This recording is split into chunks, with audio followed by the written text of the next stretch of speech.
যখন গাড়ি চালানো হয় আমরা দেখেছি সামনে যে কাঁচটা থাকে তাকে ড্যাশবোর্ড মিরর বলা হয়। আর ওই কাঁচটা খুব বড় হয়। কি আমি কারেক্ট বলছি তো? যেটা সামনের দিকে দেখবার জন্য হয়। আর একটা ছোট্ট মতো আয়না থাকে যেটা সাইডে থাকে, যেটাকে রিয়ার মিররও বলা হয়, যেটার দ্বারাই আমরা পেছনের দিকটা খেয়াল রাখতে পারি, তাই না? যেটার দ্বারাই লক্ষ্য রাখতে পারি যে সামনে যেতে চাই তাকে সাইড দিয়ে দিই, সামনে যেতে তার যেন না অসুবিধা হয়, সেটা লক্ষ্য রাখতে পারি।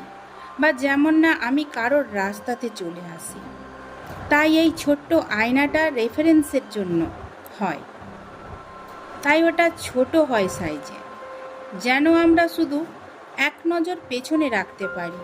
দ্যাটস ইট, ব্যাস এইটুকুই, আর কিছু না। কিন্তু আমাদের পুরো ধ্যানটা বা কনসেন্ট্রেশনটা সামনের দিকে হওয়া উচিত, কারণ আমরা সামনের দিকে যাচ্ছি।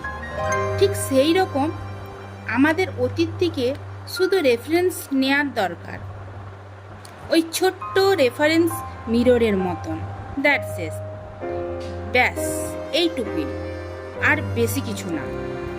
বাকি পুরো ধ্যান, লক্ষ্য বা কনসেন্ট্রেশন সামনে রাখতে হবে, কারণ আমাদেরকে সামনের দিকে যেতে হবে, আগের দিকে এগিয়ে যেতে হবে।